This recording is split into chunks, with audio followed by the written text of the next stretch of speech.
Hello everyone, स्वागत है आप सब लोगों का पीसीएस बाई तरुण में। जैसे कि आप सभी को पता है कि हम यूपी आरओ को एग्जाम में ध्यान में रखते हुए टेस्ट सीरीज को लगा रहे हैं और आज की जो हमारी टेस्ट सीरीज है आपकी जीएस वर्ल्ड की टेस्ट सीरीज जो है लग रही है। आज के हमारे टेस्ट सीरीज में ज्योग्राफी मतलब कि भूगोल, इन्वायरमेंट, पर्यावरण के हम क्वेश्चनों की बात करेंगे जो कि एग्जाम्स के पॉइंट ऑफ व्यू से वेरी वेरी वेरी इंपॉर्टेंट रहते हैं। आरओ को ही ध्यान में रखते हुए मल्टीपल कोचिंग की टेस्ट लगा रहे हैं, जैसे आपकी मेक आईएएस की लग रही है, जीएस वर्ल्ड की लग रही है, संस्कृति आईएएस की, ध्येय की, दृष्टि की। तो मल्टीपल कोचिंगों की यहाँ पर टेस्ट सीरीज, जीएस की प्लेलिस्ट अलग है, हिंदी की प्लेलिस्ट अलग है। आप आराम से दोनों को ही अलग अलग फॉर्मेट में देख सकते हो, तो ये वेरी इंपॉर्टेंट है। प्रत्येक शनिवार को हमारी करंट अफेयर सेशन चलता है और प्रत्येक शनिवार करंट अफेयर सेशन सुबह 8 बजे चलता है, जिसमें हम करंट अफेयर का जो है 3000 प्लस क्वेश्चनों की सीरीज को कवर कर रहे हैं, जहां से आपके पूरी साल भर के जो करंट अफेयर है वो कवर हो जाएगी। तो यहाँ पर शुरुआत करेंगे आज के हम पहले क्वेश्चन से, लेकिन आप लोग जल्दी से नए हो चैनल को सब्सक्राइब, लाइक, शेयर करके बेल आइकन प्रेस कर लेना है, जिससे कि नई वीडियो आए तो आपको उसका नोटिफिकेशन भी मिल सके। तो हम 100 क्वेश्चन ऑलरेडी प्रीवियस वीडियो में लगा चुके थे। आज हम यहाँ से 101 नंबर से स्टार्ट करेंगे, जो कि बहुत महत्वपूर्ण है। 101 से पहले के 100 क्वेश्चन जो आपको लगाने हैं, तो आप हमारी प्रीवियस वीडियो के प्लेलिस्ट में हमने लिंक दे दिए, आप वहां से भी लगा सकते हो। आज का हमारा पहला क्वेश्चन बड़ा ही प्यारा क्वेश्चन है, जननांकी चक्र के बारे में, डेमोग्राफिक साइकिल के बारे में बात कर रहा है कि इस संदर्भ में विचार करो कौन सा ऑप्शन यहाँ पर सही है। तो जननांकी चक्र के बारे में देख लेते हैं, ऑप्शन हमारा कौन सा सही है। पहला ऑप्शन कहता है कि प्रथम अवस्था में जनसंख्या वृद्धि दर अत्यंत तीव्र होती है। तो सबसे पहली बात तो ये है कि सबसे पहली जो मतलब कि प्रथम अवस्था जब होती है जनसंख्या पॉपुलेशन ग्रोथ की, तो उस समय क्या होता है, जो स्टेज होती है कैसी होती है, वेरी हाई होती है, लो होती है, लो होती है, हाई नहीं होती है। तो पहला ऑप्शन हमारा गलत हो गया। दूसरा है कि तृतीय अवस्था में जनसंख्या स्थिर हो जाती है या फिर मंद गति से बढ़ती है। हम कहेंगे हाँ, क्योंकि दूसरी अवस्था क्या होती है वो बहुत ज्यादा हाई स्पीड रहती है, लेकिन तीसरी अवस्था में थोड़ा मंद या फिर थोड़ा मंद गति से बढ़ती है। तो हम कहेंगे दूसरा वाला तो करेक्ट लिखा है, पहला वाला ऑप्शन जो है गलत है। तो हमारा बी पे लाएंगे टिक, केवल यहां पर हम दूसरा वाला ऑप्शन जो है हमारा सही है। नेक्स्ट क्वेश्चन की तरफ बढ़ेंगे। जनसंख्या में अधिक स्त्रियों का होने का अर्थ यह नहीं है कि उनका स्तर बेहतर है। बिल्कुल बात ठीक कह रहा है कि अगर मान लो जनसंख्या में अगर स्त्रियां वुमेन्स ज्यादा हैं, फीमेल्स ज्यादा हैं, तो ऐसा नहीं है कि उनका स्तर अच्छा है, हो सकता है उनका स्तर खराब हो। जैसे आप अरेबियन कंट्री में जाइए, वहां पर स्त्रियों की संख्या तो है ही कहीं ना कहीं, लेकिन क्या देखने को मिलता है वहां पर, क्या स्त्रियों का जो स्तर है वो क्या बेहतर है? नहीं है कहीं ना कहीं। मतलब मैं किसी की बुराई नहीं कर रहा हूं, लेकिन समझाने के लिए आपको बताया कि किसी भी जनसंख्या में अगर वुमेन्स फीमेल्स अगर ज्यादा हैं, तो ऐसा नहीं कह सकते हो कि उनका स्तर अच्छा होगा, है ना, स्तर उनका अच्छा होगा। दूसरा कारण कहता है कि अधिकांशतः जो पुरुष होते हैं वही रोजगार के लिए अन्य क्षेत्रों में प्रवास करते हैं। हाँ, अब अगर देखा जाए, जैसे मान लो इंडिया की बात की जाए, तो इंडिया में कई राज्यों में पुरुष, जैसे मान लो कोई ए नाम का व्यक्ति है, वो उत्तर प्रदेश का रहने वाला है, हो सकता है वो कर्नाटक में प्रवास करे रोजगार के लिए, हो सकता है वो किसी विदेश कंट्री में जैसे यूएई में चला जाए, हो सकता है यूएसए में चला जाए, ऑस्ट्रेलिया चला जाए। लेकिन लड़कियां भी या फीमेल्स भी जाती है, लेकिन उस आप कहोगे दर से कम जाएंगे जिस दर से पुरुष जो है वो ज्यादा जाते हैं। तो हम कहेंगे कथन और कारण दोनों सही हैं, लेकिन अगर बात करें स्पष्टीकरण की, तो आर ए का जो है स्पष्टीकरण या व्याख्या जो है वो नहीं कर रहा है। तो हम कहेंगे ऑप्शन दोनों सही है, लेकिन स्पष्टीकरण नहीं है। नेक्स्ट क्वेश्चन तरफ बढ़ेंगे। रोपण कृषि के संदर्भ में निम्नलिखित कथनों पर कौन सा कथन सही है, बताइए। रोपण कृषि है ना, अब ये प्लांटेशन जो एग्रीकल्चर है उसके बारे में यहां पर बात कर रहा है कि कौन सा कथन यहां पर करेक्ट है। चलिए देखते हैं करेक्ट यहां पर कौन सा हमारा ऑप्शन है। इसमें कृषि क्षेत्र का जो आकार होता है बहुत ही विस्तृत होता है। क्या होता है? लार्ज होता है। विस्तृत मतलब लार्ज होता है, बहुत बड़ा होता है। तो हम कहेंगे बिल्कुल करेक्ट है। दूसरा ऑप्शन कहता है कि इसमें पूंजी जो होती है अधिक निवेश की आवश्यकता पड़ती है, मतलब कि अगर आपको खेती करनी है तो इसके लिए आपको धन की आवश्यकता ज्यादा पड़ती है। तो हम कहेंगे दूसरा वाला ऑप्शन भी ठीक है। यह बहुफसली कृषि है। नहीं भाई, ये बहुफसली कृषि नहीं होती है, यह एक फसली कृषि होती है, ध्यान रखिएगा, जिसमें एक बार में एक फसल का ही उत्पादन जो है किया जाता है। तो हम कहेंगे यहाँ पर पहला और दूसरा सही है, लेकिन तीसरा वाला जो ऑप्शन है वो यहाँ पर गलत लिखा हुआ है। नेक्स्ट क्वेश्चन तक बढ़ते हैं। निम्नलिखित में से लाल कॉलर श्रमिक कहलाते हैं। अब भाई रेड कॉलर वर्कर जो होते हैं वो कौन होते हैं, कौन कहलाते हैं? तो हम कहेंगे प्राथमिक क्रियाएं करने वाले को, प्राइमरी जो होते हैं एक्टिविटीज करने वाले को हम क्या कहते हैं? लाल कॉलर श्रमिक कहते हैं। एक तरीके से आपको ध्यान रखना है। नेक्स्ट क्वेश्चन आता है कि एक तरफ क्षेत्र है और एक तरफ मैदान है, कौन सा क्षेत्र किस मैदान से संबंधित है, इसका सही। जैसे अर्जेंटीना में, अर्जेंटीना कहां पर है सबसे पहले आपको ये पता होना चाहिए। तो अर्जेंटीना दक्षिण अमेरिका, साउथ अमेरिका में है, और साउथ अमेरिका में भी आप साउथ में देखोगे अर्जेंटीना है, तो वहां पर पंपास नाम के घास के मैदान है। हम कहेंगे बिल्कुल ठीक है। न्यूजीलैंड, न्यूजीलैंड में क्या है, न्यूजीलैंड अगर आप देखा जाए न्यूजीलैंड की स्थिति कहां है, तो ऑस्ट्रेलिया के आप साउथ ईस्ट में देखोगे आपको न्यूजीलैंड मिल जाएगा। वहां पर आपके कैंटरबरी नाम के घास के मैदान, ये भी ठीक है। दक्षिण अफ्रीका क्या है, दक्षिण अफ्रीका, दक्षिण अफ्रीका अफ्रीका कॉन्टिनेंट में है और पूरे साउथ में है, तो अफ्रीका दक्षिण अफ्रीका में डाउन्स है, हम कहेंगे अब आप हमारा ये गलत है। क्यों, क्योंकि भाई दक्षिण अफ्रीका में डाउन्स नहीं है बल्कि क्या है, बेल्ट है, क्या है, बेल्ट है। तो हमारा एक और दो ऑप्शन यहां पर करेक्ट है, तीसरा वाला ऑप्शन गलत है क्योंकि दक्षिण अफ्रीका में क्या है, बेल्ट है, ध्यान रखिएगा। नेक्स्ट क्वेश्चन तरफ बढ़ेंगे, निम्नलिखित में से मिश्रित कृषि है, मतलब कि जो मिक्स्ड फार्मिंग होती है, मिश्रित कृषि कैसी होती है, तो मिश्रित कृषि कहेंगे हम फसल उत्पादन और पशुपालन जो होता है वो साथ साथ में किया जाता है, उसको हम मिश्रित कृषि कहते हैं, मतलब कि समान महत्व दिया जाता है। नेक्स्ट क्वेश्चन आता है, भूमध्य सागरीय क्षेत्र के संदर्भ पर विचार करें, इनमें से कौन सा ऑप्शन सही है। भूमध्य सागरीय क्षेत्र के बारे में कह रहा है कि ऑप्शन कौन सा सही है ना। चलिए देख लेते हैं कौन सा ऑप्शन सही है। इस क्षेत्र में शीत ऋतु में यूरोप तथा अमेरिका के लिए जो फल और सब्जियां होती हैं उनकी सप्लाई की जाती है, आपूर्ति की जाती है, हम कहेंगे बिल्कुल करेक्ट है।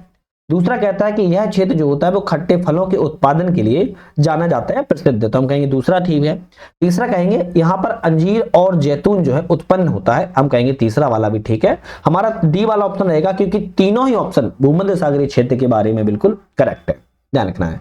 एक गुड न्यूज है आपके लिए और गुड न्यूज सुन लेते हैं क्योंकि वेरी वेरी इंपॉर्टेंट है, चैनल को स्किप मत नहीं करना है वीडियो को। हमारा ऐप आ चुका है जिसका नाम है नट लर्निंग ऐप। अब ये भाई डाउनलोड कैसे करोगे, अब आपके दिमाग में पहला क्वेश्चन, तो डिस्क्रिप्शन में हमने लिंक दे दी है, लिंक से भी आप लोग डाउनलोड कर सकते हो या फिर प्ले स्टोर पर सर्च करना है, पूरा ही नाम नट लर्निंग ऐप मिल जाएगा, आपको वहां पर सर्च कर लेना है। यहाँ पर हमने एग्जाम्स के लिए आपको ध्यान में रखते हुए क्विक रिवीजन पीडीएफ नोट्स बनाए हैं जो कि यूपी पीसीएस और यूपी आरओआरओ या कहें कि यूपी के प्रत्येक एग्जाम में आपको यहाँ पर हेल्पफुल होंगे। ऑल सब्जेक्ट की पीडीएफ रहेंगी। पीडीएफ की बात करें टोटल 23 पीडीएफ है जिसमें आपकी 4 पीडीएफ यूपी स्पेशल की हैं, एक पीडीएफ पूरी आपकी करंट अफेयर्स की है, बाकी पीडीएफ आपकी कैसी हैं, आपकी ऑल सब्जेक्ट से पीडीएफ, जैसे polity, history, geography, environment, biology, physics, chemistry, सारी पीडीएफ हैं, तो इसको आप ज्वाइन जरूर कर लीजिएगा। सेकेंड चीज, हमारा यूपी आरओआरओ का टेस्ट सीरीज लॉन्च हो चुकी है जिसमें हिंदी और इंग्लिश बाइलैंग्वेज है, 184 टेस्ट हैं, chapter wise, subject wise, full test, P Y Q, question. सबसे इंपॉर्टेंट बात यह है कि आप क्वेश्चन जब लगा लेते हो तो आपको वहां पर एक्सप्लेनेशन, व्याख्या मिल जाती है। व्याख्या आपको बहुत सारी चीजों में मिलती होगी लेकिन हमने यहाँ पर की पॉइंट दे रखे हैं जो आपके एग्जाम में महत्वपूर्ण भूमिका निभाते हैं और आपके एग्जाम में सपनों को साकार करने में मदद भी करते हैं। हमारा 10 मई से कोर्स स्टार्ट हो रहा है जिसकी वैल्यू 49 रुपए है, रुपए इसका मूल, लेकिन किसी के पास 49 रुपए नहीं है तो कॉल कर लेना हमारी टीम को, वो आपको फ्री भी प्रोवाइड कर देगी, ऐसी कोई बड़ी बात नहीं है। आरओआरओ का जो करंट अफेयर्स है भी या यूपी पीसीएस करंट अफेयर इसमें सारी कवर हो जाएगी। 20 से 25 इसमें क्लास होने वाली हैं, हो सकता है 30 तक क्लास चली जाएं और इसमें 4 से 5 क्लास मैराथन होंगी जिसमें हम 800 से 1000 क्वेश्चनों को कवर जो है करेंगे। पीडीएफ और वीडियो फैसिलिटी होगी, आप डाउनलोड कर सकते हो और अपने आराम से देख सकते हो। तो अभी जाइएगा नट लर्निंग ऐप डाउनलोड करके अपनी सपनों को साकार कर लीजिएगा क्योंकि यहां से आपको मिलेंगे मल्टीपल कोर्सेस, ध्यान रखना है। चैनल पर नए हो सब्सक्राइब, लाइक, शेयर कर लेना है, वीडियो पसंद आए तो लाइक वगैरह आप लोग कर देना है, इतना तो यार मोटिवेशन दे ही सकते हो, इतना मेहनत करते हैं आपके लिए, है ना, बाकी आपकी मर्जी है। चलिए क्वेश्चन की बात करते हैं, मेगा सिटी के संदर्भ में कौन सा कथन सही है। मेगा सिटी के बारे में अभी ये बहुत पॉपुलर क्वेश्चन है मेगा सिटी, क्योंकि भारत में इस समय ट्रेंडिंग में बना हुआ है। मेगा सिटी के बारे में कहें कौन सा ऑप्शन सही है, देख लेते हैं। मेगा सिटी शब्दावली उन नगरों के लिए प्रयुक्त की जाती है जिनकी संख्या 5 करोड़ से अधिक हो, तो भाई गलत लिखा है, ऐसा कोई इसमें ऑप्शन नहीं है क्योंकि 1 करोड़ से अधिक क्या है, 1 करोड़ से अधिक अगर पॉपुलेशन होती है तो वहां पर भी हम मेगा सिटी जो है वो घोषित कर सकते हैं, तो पहला वाला ऑप्शन तो गलत हो गया। दूसरा कहता है विश्व की पहली मेगा सिटी कहां पर है, न्यूयॉर्क, न्यूयॉर्क बोले तो यूएसए में है, संयुक्त राज्य अमेरिका में, हम कहेंगे बिल्कुल ठीक है। तीसरा कहता है कि पिछले वर्षों में विकसित देशों की अपेक्षा विकासशील देशों में इनकी मेगा सिटी की संख्या जो है वो लगातार बढ़ती देखने को मिल रही है, हम कहेंगे दूसरा और तीसरा ऑप्शन बिल्कुल करेक्ट है, हम कहेंगे सी वाला ऑप्शन सही हो जाएगा। एक चीज और ध्यान रखना है, मेगा सिटी उन नगरों को भी कहते हैं जिनकी जनसंख्या मुख्य नगर या उपनगरों में इसको मिलाकर 1 करोड़ से अधिक होती है। सबसे इंपॉर्टेंट बात है, सबसे पहले 1950 में न्यूयॉर्क विश्व का पहला मेगा सिटी क्या था, मेगा सिटी बना हुआ था और पिछले 50 वर्षों में विकसित देशों से ज्यादा विकासशील देशों में मेगा सिटी की स्थापना जो है हो रही है। नेक्स्ट आता है निम्नलिखित में से कौन सा रेल मार्ग विश्व का सबसे लंबा रेल मार्ग है। भाई विश्व का सबसे लंबा रेल मार्ग कौन सा है, हम कहेंगे बड़ा ही प्यारा क्वेश्चन है, रूस का है, कौन सा, ट्रांस साइबेरियन रेल मार्ग। कभी गए हो क्या, अरे आप तो नहीं गए होंगे, बच्चों घुमा देना, इतनी मेहनत कर लो बच्चों को घुमा सको, है ना। अगर इसकी लंबाई की बात करें तो 9322 किलोमीटर का है, आप कहोगे ये तो पूरा भारत को ही नाप गया, बिल्कुल बात ठीक है। ट्रांस साइबेरियन रेल मार्ग है, 9322 किलोमीटर लंबा है, रूस में है, ध्यान रखिएगा, साइबेरिया के क्षेत्र में है। चलिए नेक्स्ट क्वेश्चन की बात करते हैं। आंत्रपोपत्तन के संदर्भ में बताइए कौन सा ऑप्शन यहाँ पर सही है। आंत्रपोपत्तन अभी नाम ही सुना होगा, पहली बार है ना, चलो पढ़ते हैं।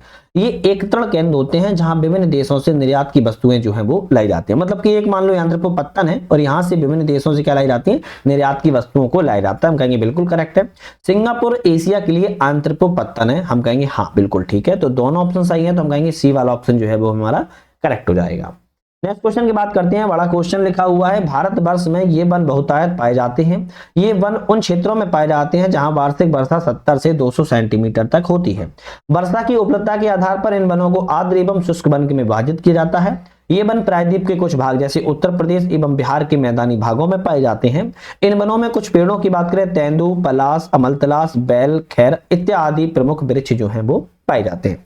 तो उपयुक्त जो विशेषता है किन वनों की बता रहा है, तो हम कहेंगे उष्णकटिबंधीय पर्णपाती वन की विशेषता को बता रहा है। नेक्स्ट क्वेश्चन की बात करेंगे, निम्नलिखित में से कौन सा जल क्षेत्र अंडमान एवं निकोबार द्वीप समूह को अलग करता है। भाई क्या कह रहा है, अंडमान एवं निकोबार द्वीप समूह को कौन सा क्षेत्र या कौन सा चैनल अलग करता है, हम कहेंगे 10 डिग्री चैनल। कौन सा, 10 डिग्री चैनल जो है अलग करता है, ध्यान रखिएगा। नेक्स्ट आता है कि अगर एक सीधी रेखा में राजस्थान से नागालैंड की यात्रा करें, मतलब एक सीधी रेखा खींच लो और राजस्थान से नागालैंड की यात्रा अगर आप करते हो तो निम्नलिखित नदियों में से किस नदी को पार नहीं किया जा सकेगा। सिंधु, यमुना, ब्रह्मपुत्र और गंगा। अगर थोड़ा सा भी दिमाग है, थोड़ा सा भी दिमाग है तो आप कहोगे भाई यमुना, ब्रह्मपुत्र, गंगा को तो पार करेंगे, लेकिन सिंधु भाई साहब जम्मू कश्मीर में रहती है, तो इसका क्या क्या लॉजिक है, क्या लॉजिक है, नहीं है। तो हम कहेंगे सिंधु नदी एक ऐसी नदी है जिसको हम अगर राजस्थान से नागालैंड की यात्रा करते हैं तो वहां पर सिंधु नदी को हम पार नहीं करेंगे, टच ही नहीं करेंगे सिंधु नदी को। चलिए नेक्स्ट क्वेश्चन बात करते हैं। हिमालय पर्वतमाला की निम्नलिखित चोटियों को पूरब से पश्चिम के क्रम में व्यस्त कीजिए। क्या कह रहा है, ईस्ट टू वेस्ट, ध्यान रखना है, ईस्ट टू वेस्ट के बारे में बात कर रहा है कि ईस्ट टू वेस्ट को हिमालय पर्वत चोटियों के क्रम में लगाइए। तो सबसे पहले आपकी कौन सी होंगी, हम कहेंगे कंचनजंगा। कौन सी होगी, कंचनजंगा होगी। फिर उसके बाद कौन सी होगी, कंचनजंगा के बाद, कंचनजंगा के हम बाद कहेंगे नंदा देवी होगी। कौन सी होगी, नंदा देवी ने मकालू होगी। कौन सी हो जाएगी, मकालू हो जाएगी। तो पहले कंचनजंगा हो जाएगी, फिर मकालू हो जाएगी, उसके बाद आपकी एवरेस्ट हो जाएगी। कौन सी, माउंट एवरेस्ट हो जाएगी। माउंट एवरेस्ट के बाद धौलागिरी हो जाएगी। धौलागिरी के बाद बात करें तो नंदा देवी हो जाएगी और अंतिम में हमारी कामेट हो जाएगी, ध्यान रखिएगा। तो ऑप्शन आपका कौन सा रहेगा, ए रहेगा, 1 3 2 5 4 6। इस तरीके से आपको याद कर लेना है। मैप रख के बैठा करो जब भी हम ज्योग्राफी की क्लास किया करें, ध्यान रखिएगा। निम्नलिखित कथनों पर विचार करें, इनमें से कौन सा ऑप्शन आपका सही है। विचार कर लेते हैं कौन सा ऑप्शन सही है। विचार करें तो बृहत हिमालय और जास्कर श्रेणी के बीच जो है कश्मीर घाटी एवं डल झील स्थित है। तो भाई पहला ऑप्शन क्या है, गलत लिखा है, क्योंकि बृहत हिमालय और पीर पंजाल के बीच में कश्मीर घाटी और डल झील है। कौन से, पीर पंजाल और कौन से है, बृहत हिमालय। तो पीर पंजाल और यहां पर कहेंगे जास्कर श्रेणी नहीं है, तो पहला ऑप्शन गलत हो गया। दूसरा कहता है कश्मीर हिमालय करेबा के लिए प्रसिद्ध है जहां जाफरान की खेती की जाती है। हम कहेंगे बिल्कुल ठीक है। दूसरा कहता है कश्मीर हिमालय में दक्षिण एशिया की महत्वपूर्ण हिमानी नदियां बाल्टेरो, सियाचिन इत्यादि हैं। तो हम कहेंगे ये भी सही है। तो दूसरा और तीसरा ऑप्शन हमारा करेक्ट है, तो हमारा सी वाला ऑप्शन जो है बिल्कुल यहाँ पर सही हो जाएगा। नेक्स्ट बात करते हैं, एक तरफ पर्वत श्रेणी है और एक तरफ दर्रे हैं, लेकिन पूछ रहा है कौन से सम्मिलित नहीं है, है ना। लेकिन हम यहाँ पर सम्मिलित करेंगे जिससे कि आपको याद हो जाएगा। चलिए बात करेंगे, अब वृहत हिमालय में कौन सा है, जो जिला है, हम कहेंगे बिल्कुल करेक्ट लिखा है। पीर पंजाल में फोटुला नहीं, पीर पंजाल में बनिहाल है। कौन सा है, पीर पंजाल में बनिहाल है। जास्कर में बात करें कौन सा है, तो जास्कर में फोटुला है। मतलब कि ऊपर नीचे लिखा था, बस इतना याद रखो। और लद्दाख में आपका खारदुगला है, ये सही है। तो हम कहेंगे हमारा दूसरा और तीसरा वाला तो गलत था, तो मैं ऑप्शन यहां पर लगा देता हूं, दूसरा तीसरा वाला गलत था, जबकि हमारा बाकी ऑप्शन सही थे, आपको मैंने बता दिए। नेक्स्ट क्वेश्चन की बात करते हैं, ये भी बड़ा क्वेश्चन है, उसको पढ़ना है। और मृदाएं बतानी है, पूरी जो वाक्य है कौन सी मृदा के बारे में बात कर रहा है। बात करेंगे, ये उत्तरी मैदान और नदी घाटियों में विस्तृत भागों में, मतलब कि बड़े भागों में पाई जाती हैं। ये मृदाएं देश के कुल क्षेत्रफल का 40% भाग को ढके हुए हैं। राजस्थान के एक संकीर्ण गलियारे से होती हुई मृदाएं गुजरात के मैदान में फैली मिलती हैं। प्रायद्वीपीय प्रदेश में ये पूर्वी तट की नदियों के डेल्टा और नदियों की घाटियों में पाई जाती हैं। सामान्यतः इनमें पोटास की मात्रा अधिक होती है, फास्फोरस की मात्रा कम होती है। आपको एक चीज यहां पर क्लू दे दिया है, क्या दिया है? नदी और डेल्टाई प्रदेशों में पाई जाती है। तो सीधी सी बात, आप कौन सी आंख बंद करके जलोढ़ मृदा पे टिक लगा दोगे, जैसे हम आंख बंद करके अपने माता पिता का नाम बता देते हैं, तो इसी तरीके से आप जलोढ़ मृदा का नाम जो है वो टिक लगा देंगे, ध्यान रखिएगा। नेक्स्ट क्वेश्चन की बात करेंगे, निम्नलिखित कथनों पर विचार करें, और विचार करना है कौन सा ऑप्शन सही है। चलिए विचार कर लेते हैं। हिमालय के पूर्वी भाग में बहुमूल वृक्ष प्रजाति के देवदार वन पाए जाते हैं। भाई पूर्वी भाग में पाए जाते हैं, पश्चिमी भाग में पाए जाते हैं? तो भाई पश्चिमी भाग में पाए जाते हैं, ना कि पूर्वी भाग में। तो पहला ऑप्शन गलत हो गया। दूसरा कहता है कि उत्तरी ढालों की तुलना में हिमालय के दक्षिणी ढालों पर अधिक वनस्पति जो है पाई जाती है। हम कहेंगे हाँ, ये दूसरा तो सही है, तो बी ऑप्शन पे हम टिक लगाएंगे, क्योंकि दूसरा वाला ऑप्शन बिल्कुल करेक्ट है। नेक्स्ट आता है कि भारत में निम्नलिखित में से कौन से वनों का क्षेत्रफल सर्वाधिक है। भारत में ऐसे कौन से वन है जिनका क्षेत्रफल सर्वाधिक है? तो हम कहेंगे उष्णकटिबंधीय पर्णपाती वन है। कौन से? उष्णकटिबंधीय पर्णपाती वनों का क्षेत्रफल भारत में सबसे ज्यादा है। नेक्स्ट आता है कि पिलाया के संदर्भ में कौन सा कथन यहाँ पर सही है। पिलाया के बारे में सही ऑप्शन कौन सा है, देखते हैं। यह जो है अंतःस्थलीय अपवाय बेसिन का निम्न केंद्रीय भाग होते हैं। हम कहेंगे बिल्कुल ठीक है। ये अधिक वर्षा वाले क्षेत्रों में पाए जाते हैं? नहीं, इनमें वर्षा अधिक क्षेत्रों में नहीं पाए जाते हैं। हम कहेंगे केवल ए ऑप्शन सही है, दूसरा वाला ऑप्शन ऑटोमेटिक गलत है, ध्यान रखिएगा। नेक्स्ट क्वेश्चन की तरफ बढ़ते हैं। एक तरफ यहाँ पर जीवमंडल संचय है और एक तरफ स्थिति है, लेकिन पूछा है कौन सा सम्मिलित नहीं है, लेकिन हम सम्मिलित करेंगे। नौकरेक की बात की जाए कहां पर है? हम कहेंगे मेघालय में है। मानस की बात कहां पर है? हम कहेंगे असम में है। सिमलीपाल कहां है? उड़ीसा में ही है। और पंचमढ़ी मध्य प्रदेश में है। तो आपको इस तरीके से सारे याद कर लेने। गलत पूछा है तो पहला और दूसरा गलत है, आपको पता ही लग गया। नेक्स्ट बात करते हैं दार्जिलिंग एवं सिक्किम हिमालय। कौन सा है? दार्जिलिंग एवं सिक्किम हिमालय के संदर्भ में कौन सा ऑप्शन सही है, देख लेते हैं। यह तेज बहाव वाली तिस्ता नदी यहां पर बहती है। यहां पर कौन सी? तेज बहाव वाली तिस्ता नदी बहती है। क्या करेक्ट है? बिल्कुल करेक्ट है। इन पर्वतों के ऊंचे शिखरों पर भोटिया जनजाति निवास करती है। भाई भोटिया जनजाति यहां निवास नहीं करती है, लेपचा जनजाति निवास करती है। कौन सी? लेपचा जनजाति निवास करती है, ना कि भोटिया जनजाति निवास करती है। तो दूसरा वाला ऑप्शन जो हो जाएगा गलत हो जाएगा। तीसरा कहता है यहां पर द्वार स्थलाकृतियां जो है वो पाई जाती हैं। तो पहला और तीसरा वाला ऑप्शन हमारा करेक्ट है, जबकि दूसरा वाला ऑप्शन गलत है। भोटिया नहीं बल्कि लेपचा जनजाति यहां पर पाई जाती है। नेक्स्ट क्वेश्चन की बात करेंगे। जल्दी से चैनल को सब्सक्राइब लाइक शेयर कर लीजिए यार, इतना तो आप लोग करो यार, है ना। इतनी मोटिवेशन के साथ आप लोग के लिए वीडियो बनाता हूं, चीजें लाता हूं, कहीं ना कहीं आप लोगों को इतना तो फर्ज बनता भी है। क्वेश्चन की बात करेंगे। यमुना नदी की निम्नलिखित सहायक नदियों में पश्चिम से पूरब, वेस्ट टू ईस्ट की बात कर रहा है, पश्चिम से पूरब के क्रम में व्यवस्थित करिए। कैसे व्यवस्थित करेंगे? तो सबसे पहले हमारी कौन सी आएगी? सबसे पहले हमारी चंबल आएगी। कौन सी आएगी? सबसे पहले हमारी चंबल आएगी। चंबल के बाद बात करें कौन सी आएगी, तो हम कहेंगे चंबल के बाद सिंध आएगी। पश्चिम से पूरब की ओर चल रहे हैं, फिर सिंध आएगी, और उसके बाद हमारी बेतवा आती है, और फिर अंतिम में हमारी केन इसमें मुड़ जाएगी, मतलब कि सहायक बन जाएगी। तो हम कहेंगे बी वाला रहेगा। तीसरा चौथा पहला और दूसरा ऑप्शन बिल्कुल करेक्ट है। नेक्स्ट बात करेंगे, निम्नलिखित कथनों पर विचार करें कौन सा ऑप्शन यहाँ पर सही है। विचार करते हैं। भाबर एक पतली पट्टी है जो शिवालिक की गिरिपद के समांतर फैली हुई है। हम कहेंगे बिल्कुल ठीक है। मुख्य रूप से भाबर क्षेत्र प्राकृतिक वनस्पतियों से ढका रहता है और विभिन्न प्रकार के वन्य प्राणियों का घर है। नहीं, हम कहेंगे दूसरा वाला तो ऑप्शन जो है वो गलत है, ध्यान रखिएगा। तो ऑप्शन हमारा कौन सा सही रहेगा? केवल और केवल यहाँ पर हमारा एक ऑप्शन सही रहेगा, केवल एक पे हम टिक लगा देंगे। दक्कन पठार के संदर्भ पर विचार करें कौन सा ऑप्शन सही है। दक्कन पठार के बारे में विचार करना है। पूर्वी घाट की तुलना में पश्चिमी घाट ऊंची और अवतरित है। हम कहेंगे बिल्कुल ठीक है। पश्चिमी घाट की ऊंचाई उत्तर से दक्षिण की घटती जाती है, नहीं उत्तर से दक्षिण की ओर बढ़ती है। आपको पता ही होगा नल्ला मलाई, है ना, पापीकोंडा, वेलीकोंडा, अन्नामलाई। तो इस तरीके से आप कहोगे पश्चिम से पश्चिमी घाट में उत्तर से अगर दक्षिण की ओर, साउथ से अगर आप नॉर्थ से अगर आप साउथ की ओर जाती हैं तो ऊंचाई बढ़ती है, ना कि घटती है। प्रायद्वीपी पठार की सबसे ऊंची चोटी कौन सी है? अनाईमुड़ी, जो पश्चिमी घाट में है। हम कहेंगे ये भी सही है। तो हमारा ऑप्शन यहाँ पर पहला और तीसरा सही है, तो हम ए वाले पे टिक आपको करेक्ट कर देंगे। नेक्स्ट क्वेश्चन की बात करेंगे। मेघालय के पठार के संदर्भ में कौन सा ऑप्शन जो है वो सही है। मेघालय पठार के बारे में सही ऑप्शन कौन सा है? मेघालय पठार कोयला, लोहा, सिलीमेनाइट, चूने पत्थर और यूरेनियम जैसे खनिज पदार्थों का भंडार है। हम कहेंगे ठीक है। इस क्षेत्र में अधिकांश वर्षा जो होती है वो दक्षिण पश्चिम मानसून से होती है, साउथ वेस्ट मानसून से। हम कहेंगे ये भी ठीक है। तो एक और दो दोनों ऑप्शन सही है, तो सी वाले पे हम यहाँ पर टिक लगाएंगे। नेक्स्ट क्वेश्चन की बात करेंगे। पश्चिमी तटीय मैदान के संदर्भ में कौन सा ऑप्शन सही नहीं है? गलत कौन सा है? पश्चिमी तटीय मैदान के बारे में सही नहीं है। कौन सा सही नहीं है?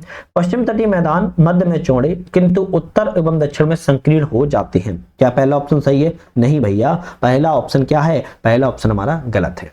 इस तटीय मैदान में बहने वाली नदियां जो हैं वो डेल्टा नहीं बनाती हैं, क्यों? क्या बनाती हैं? एस्चुरी बनाती हैं। क्या बनाती है? एस्चुरी बनाती है। तो दूसरा वाला तो सही है। अब पूछा क्या है? गलत है। तो गलत कौन सा है? पहला गलत है, तो हम कहेंगे ए वाला ऑप्शन जो है वो यहाँ पर ऑप्शन के लिहाज से सही हो जाएगा।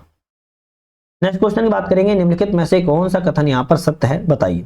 सत्य कथन ढूंढ लेते हैं। अंडमान एवं निकोबार द्वीप समूह समुद्र में जलमग्न पर्वतों का हिस्सा है। हम कहेंगे बिल्कुल ठीक है।